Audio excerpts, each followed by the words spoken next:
Bismillahirrahmanirrahim. Assalamualaikum warahmatullahi wabarakatuh. Kita langsung khataman Quran dulu, ayat yang ke-25 surah An-Nisa. A'udzu billahi minasy syaithanir rajim. Wa man lam yastati' minkum tawlan an yankihal muhsanatil mu'minat famimma malakat aymanukum min fatayatikumul mu'minat wallahu a'lamu biimanikum ba'dukum min ba'd fankihuhunna biizni ahlihinna wa atuhunna ujurahunna bil ma'rufi muhsanatin ghayra musafihat wala muttakhidati akhdan فَإِذَا أُحْصِنَّ فَإِنْ أَتَيْنَ بِفَاحِشَةٍ فَعَلَيْهِنَّ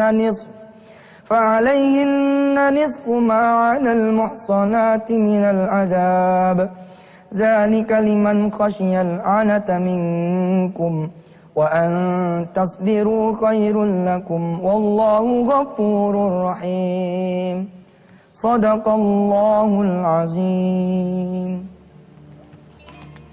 Alhamdulillah, pagi-pagi kita sudah ngatamin Quran bareng, saudara-saudara nikmati Allah. Siap? Oke. Ada pertanyaan menarik dari Yusuf Mansur. Siapa sebenarnya Tuhan Anda?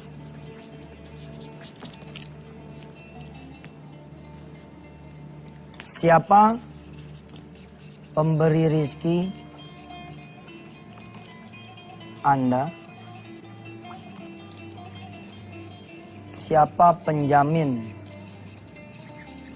hidup Anda?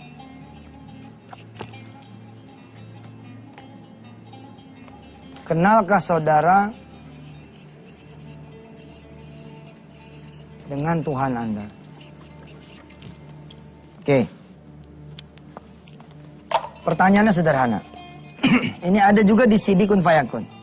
Buat saudara-saudara yang berkenan membuat off-airnya, membuat kemudian pertemuan-pertemuan dengan jamaah, dengan simpul dan lain-lain, saudara cukup mengorder, ya,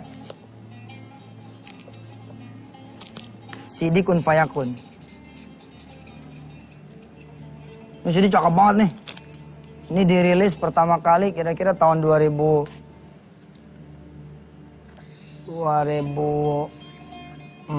apa 2005 gitu. Kun Fayakun. Sebagaimana kemudian juga ada di buku kuliah tauhid ini, saudara. Pertanyaannya, pertanyaan giringan sementara seperti ini. Bila mana saudara kemudian sakit, kemana kemudian saudara menuju? Ada yang bisa jawab? Kalau saudara sakit, kemana saudara menuju? Ke dokter. Sampai dokter, ternyata sang dokter nanya sama situ, itu sakitnya apa? Barulah saudara bercerita tentang penyakit saudara semua. Dan setelah saudara bercerita, maaf nih para dokter ya, ini masalah logika tauhid. Baru kemudian sang dokter melakukan diagnosa atas cerita dari saudara. Kalau saudara tidak bisa bercerita, maka akan dilaksanakan observasi. Observasi dari orang sekitar atau langsung observasi darah dan segala macamnya. Itu tandanya begitu saya tulis dan saya beritakan di CD Kun Fayakun. Sebenarnya saudara sedang mendatangi yang tidak tahu apa-apa. Kalau emang dia tahu, nggak perlu saudara ditanya tuh. Pokoknya begitu orang nongol nih. Oke, Anda sakitnya ini obatnya, makan. Nggak bisa, kan itu perlu ditanya dulu. Apa yang sakit? Perut dikasih perut, punya obat. Pala dikasih pala, punya obat dan seterusnya. Oke, pertanyaan berikutnya. Bila mana saudara ya lapar, yang saudara cari apa? Makanan. Bila mana saudara kemudian haus, yang saudara cari apa? Minuman. Bila mana saudara punya mobil, motor, ya rusak, Saudara mendatangi siapa? Bengkel. Ketika saudara mendatangi bengkel, apa iya itu bengkel langsung bilang, Bapak silakan tunggu sana, kami sudah tahu apa penyakitnya. Nah, tetap aja dia nanya dulu, sambil megang-megang kapnya tuh, kenapa nih mobil? Gitu kan? Kita bilang dah nih, ini mobil batuk-batuk. Oh, ada batuk panjang. Kayak motor mesin mau nih. No. Terus apalagi keluhannya? Setelah kita bercerita sebagai pemilik mobil, ya, barulah kemudian sang mekanik bengkel bekerja. Kenapa dokter perlu bertanya dan mekanik perlu bertanya? Nih jawabannya, tauhid. Karena dia bukan pemilik badan kita dan dia bukan pemilik mobil kita. Kalau kita datang ke Allah, Allah gak bakal nanya, Ji. Lagian kalau Allah nanya sama ente kabur. Kita datang nih, ya Allah, saya punya duit gak cukup buat berangkat haji. Terus Allah nanya, berapa emang? Waduh, berapa itu, Ji? Jam 2 lagi lu sholatnya. Hah? Kira-kira gimana? Allah gak perlu nanya sama ente. Karena dialah yang menciptakan ente, memiliki ente dengan segenap. Ha? Apa menjadi persoalan kita semua? Nih, penutup segmen ini. Bila mana saudara punya ban motor, ban mobil kempes, atau ban sepeda lah kempes, kemana saudara menuju? Ayo? Ke tukang angin, tukang tambal ban. Artinya apa? Simple saudara kalau saya mah. Bila mana saudara punya masalah, saudara punya keinginan, tapi saudara tidak mendatangi Allah, itu tandanya apa?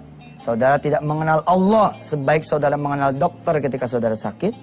Saudara tidak mengenal Allah ketika saudara mengenal bengkel untuk motor mobil saudara rusak.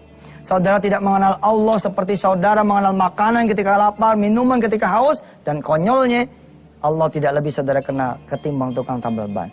Otak nyambung tuh langsung. Begitu, tukang tambal ban di mana ya? Coba, hebat sekali tukang tambal ban. Begitu diingat oleh saudara. Lalu kapan saudara mengingat Allah sebagai pemenuh segala kebutuhan saudara?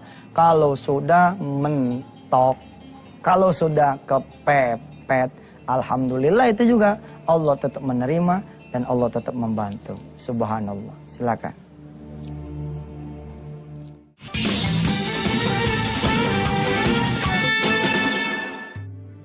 Waktu membuat film Kun Fayakun itu ada seorang sahabat ya datang ya, Romi. Dia datang, Ustaz, Masya Allah nih ada cerita subhanallah. Gimana ceritanya Rom? Ada temenannya, dia di PHK Ustaz, 2 minggu. Di PHK 2 minggu sebelum istrinya melahirkan. Ya, sebelum istrinya melahirkan. Kira-kira kalau ente jadi dia di PHK 2 minggu istri mau melahirkan, ente bakal jadi the winner atau jadi the loser? Hampir nyaris semua orang akan menjadi the loser. Ngapa sih di PHK-nya sebelum ini lahir? Jadi hilang dah tuh jaminannya, hilang dah tuh kemudian bonusnya dan seterusnya. Hah? Kenapa sih? Kenapanya bukan alhamdulillah sudah jalan 9 tahun nih kerja, oleh memang harus di PHK juga hari ini. Ya alhamdulillah. Cuma lewat mana tuh direktur tuh? Ya tetap jangan pakai koma dong. Titik, alhamdulillah titik. Dia tidak jadi the loser, dia jadi the winner. Ada duit waktu itu pesangon 2 juta rupiah. Alhamdulillah dong. Cukup nggak buat melahirkan? Kalau normal insya Allah cukup. Tapi subhanallah pemirsa, palu godam yang kedua datang. Ini palu godam yang pertama. Palu godam yang kedua datang. Ternyata begitu hari H melahirkan, kata sang bidan nggak bisa. Ini dioperasi, nggak bisa dilahirkan di sini, harus dibawa ke rumah sakit besar. Dirawatlah di rumah sakit besar. Saya tidak sebut rumah sakitnya mana. Sampai sana, duit tinggal 1,6 juta. Dokter bilang sama dia, Pak, kita harus diagnosa nih. Harus diobservasi dulu bagaimana. Nah, ternyata setelah diobservasi, alhamdulillah kata dokter begini. Insya Allah sih anak ini bisa keluar ya. Tapi tidak ada harapan umur panjang. Bahkan ibunya pun kalau dia bukan pejuang, bakalan terjadi salah satu atau kedua-duanya meninggal dunia. Subhanallah. Saya lupa penyakitnya apa, yang jelas itu ada 2 penyakit besar sekali yang kalau kemudian tidak Allah ikut campur, mungkin benar-benar wassalam. Itu duit 1,6 nih, kan nggak cukup. Satu harinya itu, kalau tidak salah sekitar 1 juta beberapa gitu. Ini udah jelas nggak cukup nih 1,6. Teman saya itu cerita, duit dia yang 1,6 nih bagiin dihabisin dia. Dia milih pertolongan Allah dah gitu. Terus kemudian dioperasi lah istrinya ini. Lahir nih anak. Lahir anak ini kira-kira 2,5 kilogram. Dan benar, jalan 3 hari anaknya tinggal 1,8 kilogram. Benerlah kata tuh dokter bahwa dalam tempo kira-kira kurang dari 10 hari anaknya bakal wassalam. Tapi dari mulai 2 minggu ini, 2 minggu sebelum melahirkan, alias setelah di PHK, ini orang tua nih berdua bawaannya minta ampun terus sama Allah.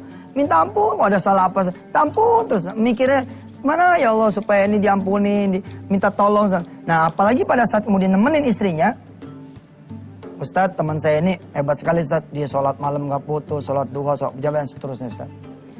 Sampai kemudian ada keanehan Ustadz, bukannya makin down, tapi hari keempat, 5, 6, 7 terus lama-lama naik. Lalu dokter bilang, Pak bayi Anda sudah bisa dibawa pulang. Subhanallah. Artinya apa? Artinya bayinya hidup loh. Bayi Bapak bisa dibawa pulang, Bapak rawat jalan saja. Dan itu kira-kira di hari ke-27. Barulah teman saya itu Ustadz, kata si pembawa cerita, ingat bahwa dia belum sempat bikin surat miskin. Surat susah. Nah di Indonesia ini emang orang miskin suruh ngaku ya.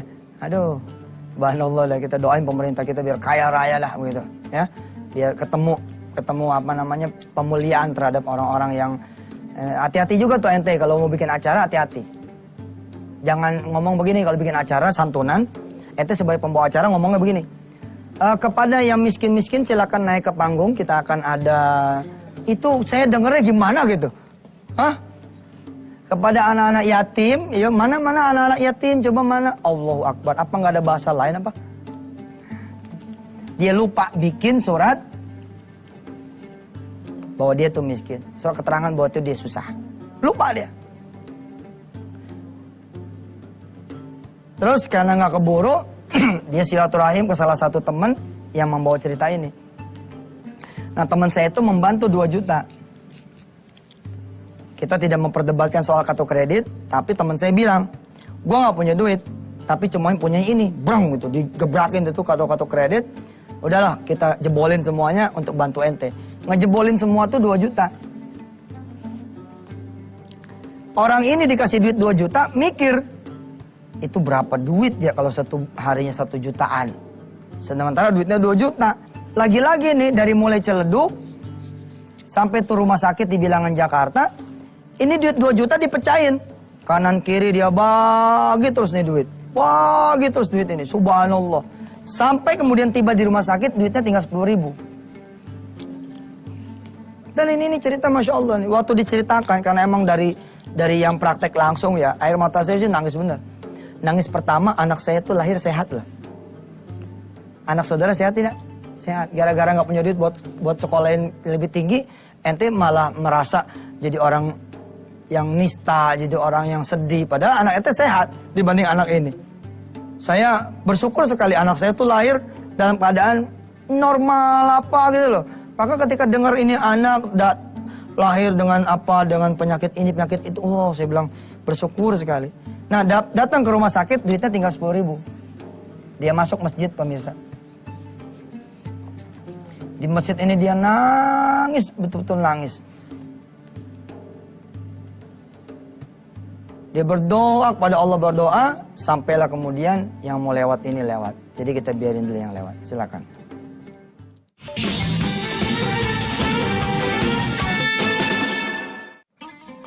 Pemirsa yang dirahmati Allah, kalau sampai saudara tidak merasa ada Allah di sisi saudara, itu hati saudara perlu diperiksa. Bisa jadi bukan karena nggak kenal, tapi Allah nggak masuk ke dalam karena terlalu banyak barangkali dosa-dosa kita semua. Kita berdoa kepada Allah Subhanahu Wa Taala. Begitu kita susah cibret kayak kayak saya ingetin tadi di awal. Kita kayak ban kempes, langsung inget ke tukang tambal ban. Kita kayak sakit, inget ke dokter. Kita kayak kemudian lapar, inget ke nasi. Kita kayak haus, inget ke minum. Jadi begitu kita kaya, miskin, susah, senang. Dapat bonus, hilang bonus. Dapat duit, hilang duit. Oke? Dapat mobil, hilang mobil. Dapat kerjaan, hilang kerjaan. In every moment, kita datang ke Allah. Kita ingat kepada Allah. Fadhkurullah. Ya, zikran katsiran. Ingatlah Allah sebanyak-banyaknya. Malah di tempat yang lain Allah bilang, ya kiaman, wa qu'udan, wa ala junubihim. Kita kemudian dalam keadaan berdiri, berbaring, duduk, jalan, lari, ya, diem. Kita ingat pada Allah Subhanahu wa taala. Lihat. Orang ini punya ujian di PHK, istri 2 minggu lagi mau melahirkan. Dia terus ke Allah. Ternyata begitu ke bidan harus dibawa ke rumah sakit. Di rumah sakit dia dibilang sama dokter harus dirawat 1 harinya 1 jutaan. Duit tinggal 1,6, dihabisin sama dia. Dia geber lagi sholat, digeber lagi kemudian zikir, baca Quran dan segala macamnya doa. Dan dia bersyukur pada Allah. Saat itu saya dengar dari telinga kawan saya Romi itu, bahwa dia bersyukur, inilah keuntungan beliau di PHK. Beliau bisa nemenin istrinya. Luar biasa kan? Luar biasa loh. Orang bisa bersyukur di saat susah, subhanallah. Tiba kemudian hari 27 disuruh pulang. Udah bisa dibawa pulang kata bayinya. Ada keajaiban Allah, anaknya kemudian sembuh. Paling tidak boleh dibawa pulang, itu namanya panjang umur. Nah mulailah dia mencari duit. Dia datanglah ke temen, dapat 2 juta. 2 juta ini dibagiin juga. Tinggal sisa 10.000. Di masjid dia berdoa. Doanya itu didengar oleh seorang ibu. Apa dia punya doa? Ya Allah, kalau ada orang kaya di rumah sakit ini yang bisa nebusin anak saya, maka biarlah anak itu menjadi anaknya. Ini biasalah ini di orang susah tuh begitu. Artinya ada kalimat-kalimat seperti ini. Subhanallah. Ibu-ibu tuh datang. Pak, assalamualaikum, salam. Bapak nih orang yang saya cari. Kenapa bu? Ya saya tuh bawa duit sedekah ini, tapi bingung mau ngasih siapa. Ya udah saya kasih ibu aja deh. Mudah-mudahan cukup ya buat biaya pengobatan. Itu ngelihat duit ya, itu dia gendong tuh duit, dia peluk tuh duit. Sampai lupa berterima kasih sama nih ibu. Lupa berterima kasih sama nih ibu. Begitu ingat belum terima kasih, dia kejar nih si ibu ini. Dia kejar si ibu ini keluar dari masjid. Dicari ke lapangan parkir apa, nggak ada si ibu ini. Dan dia baru sadar kalau duit itu ditinggal di masjid. Begitu balik lagi, udah setengah nggak percaya kalau duit itu bakalan masih ada, ternyata masih ada duit itu. Digendong lagi tuh duit, dia bawa kemudian ke administrasi. Tapi sayangnya udah sore. Kata administrasi, besok aja pak. Ya, besok aja karena dokternya udah pada pulang. Kita mesti nyocokin ini, nyocokin itu, begitu kira-kira. Apa katanya orang dengan pedenya bilang, Pak kalau besok saya nggak tahu apakah duit ini cukup apa enggak. Sekarang aja masih belum tahu duit ini cukup apa enggak. Kan besok pasti ada nambahnya lagi. Oh enggak, kalau besok mah udah nggak bakal nambah lagi. Bapak tolong dihitung sekarang dah. Akhirnya si administrasi ini lobby sana lobby sini, kemudian muncul angkanya. Berapa coba angkanya? 27 juta rupiah. Kantong plastik isi duit itu dikasih tuh. Seperti saya ngasih sama bidan tuh kemarin. Nih hitung berapa. Ini kejadian sama dia. 27 juta tuh dihitung di kantong plastik. Mudah-mudahan cukup bu. Nggak tahu ini duitnya berapa. Tahu nggak berapa duitnya? Pas 27 juta rupiah. Nih Allah kalau udah menolong ente tuh. Ayolah. Apa sih yang menjadi masalah? Penuhin yang wajib, hidupin yang sunnah. Ayo. Zuhurnya bagaimana? Asarnya bagaimana? Maghrib bagaimana? Kalau sekarang ini saudara lagi tenang-tenang aja, justru harus lebih terima kasih lagi sama Allah. Lagi sehat, belum pernah kanker, belum pernah gagal ginjal, belum pernah jantung, belum pernah tulang pengeromosan, dan segala macam. Makin lagi kita kemudian menuju pada Allah Subhanahu wa Ta'ala. Baik pemirsa, kita berdoa kepada Allah Subhanahu wa Ta'ala. Mudah-mudahan jangan lewat pintu kesusahan lah kita mengenal Allah, ya nggak? Betapapun kalau boleh memilih, kita memilih mengenal Allah lewat pintu syukur. Lewat pintu kekayaan, kesenangan, kebercukupan, ketenangan, dan terlindung dari segala macam bahaya. Dari sisi itu kita mengenal Allah. Amin, amin ya Allah Rabbal Alamin. Bismillahirrahmanirrahim. Ya Allah ya Rahman Rahim, mudah-mudahan Kau mengenalkan diri kami ya Allah. Baik dikala kami susah maupun dikala kami senang. Ya mudah-mudahan kami menjadi orang bersyukur di keadaan apapun kami ya Allah. Ya Allah ya Rahman Rahim, jangan tinggalkan kami. Bahkan ketika kami melupakanmu ya Allah, jangan tinggalin kami. Dan dekatkan diri kami kepadamu ya Allah. Sampai kemudian ajal menjemput kami, anak-anak turunan kami, orang tua kami. Jaga kami ya Allah, jaga iman kami, jaga tauhid kami. Dengan memberikan ilmu terus pada kami. Terima kasih Kau telah mengajarkan Antv ini untuk kami. Mudah-mudahan ini barokah buat semuanya. Wassalamualaikum warahmatullahi wabarakatuh. Sampai ketemu lagi pemirsa. Wassalamualaikum warahmatullahi wabarakatuh.